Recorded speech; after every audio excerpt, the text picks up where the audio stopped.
Hi guys, welcome back to my YouTube channel. My name is Jewel and I create content around mental health.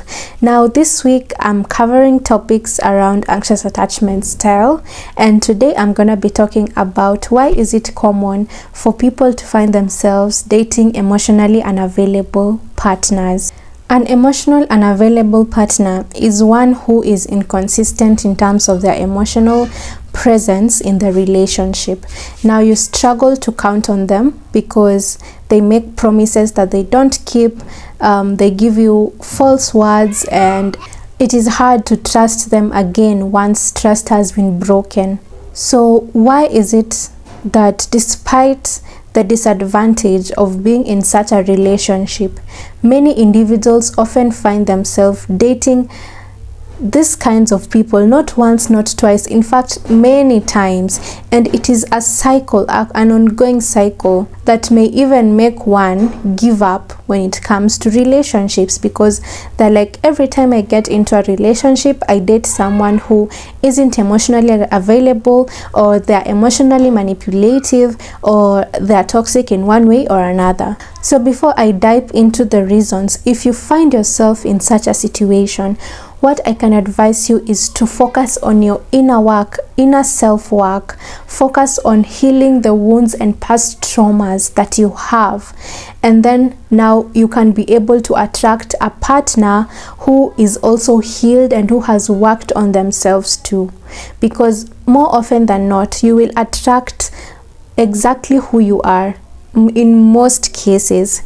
If you are in a point of your life where you haven't really done inner work, you haven't healed, then it is hard to attract individuals who have healed. And even if you attract them, you won't keep them for long because your patterns are not healthy. And so when a secure healed individual realizes that this person has patterns that I cannot tolerate, what they do is they leave.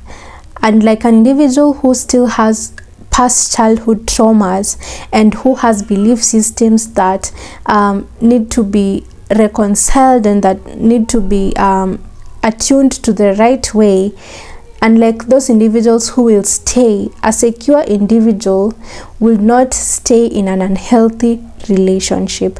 They know how to communicate boundaries, they know how to be healthy and in terms of their emotional well-being. So let's now dive deeper into the points that I've prepared to explain to you why is it that you always find yourself dating partners who are emotionally unavailable. 1, familiarity. In terms of, as you are growing up, your parents or your caregivers were emotionally unavailable. So this is what your brain knows. This is what your mind knows as normal. So as you grow up and you get into relationships, you find yourself dating emotionally unavailable people. Why? Because it is familiar. It is an environment that you are used to. So it's not, so your mind doesn't, when you get into that situation, your mind does not alarm you or like feel like it's a red flag. You feel like it's just a normal occurrence. Number 2 is your type of attachment style.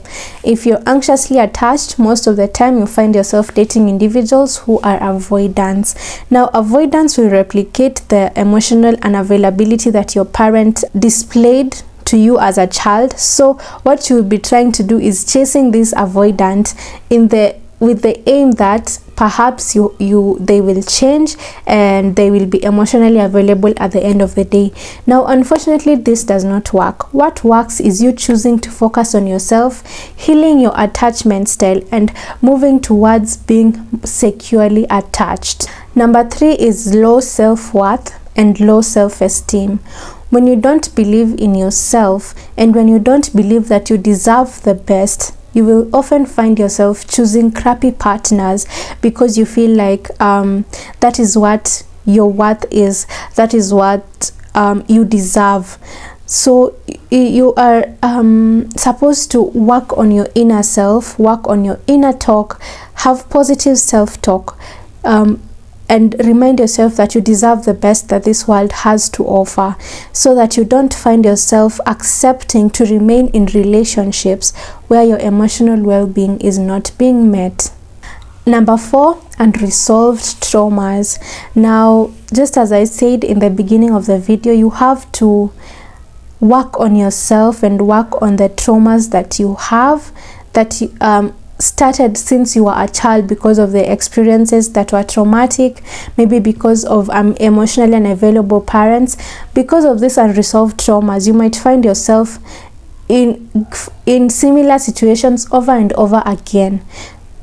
So you have to work on yourself and, you know, heal in order to break that cycle. Next is your belief system. If you grew up in an environment where your emotional needs are not being met, this is the kind of belief system that you're going to see as normal. Emotional unavailability to you is just a normal thing, and it does not ring as a red flag when it comes down to a relationship. So you should analyze, what kinds of belief systems do I have? Are they impacting me positively or are they impacting me negatively? And then from there you can now choose what to change and what not to change. The final point is reenactment. This is where you're trying to replicate the relationship that you had with your parent with a spouse, so that you can change that dynamic. So if your parent was emotionally unavailable and you constantly craved their attention, you get yourself into a relationship with an emotionally unavailable partner, so that you can gain mastery over such relationships, and so that you can change that pattern. So in your mind you're like, I feel like you just unconsciously, actually you're not actually conscious about it, but you're finding yourself in these situations because you're like, you want to replay and change certain aspects of the relationship that you had with your caregiver. Okay, so I've come to the end of this video. If you liked it, make sure you subscribe, like, and leave a comment. If you've watched till the end, thank you so much. And if you're interested in learning more about anxious attachment style, I have an ebook linked down below in the description box. Yeah, thank you so much for watching, and I'll see you next time.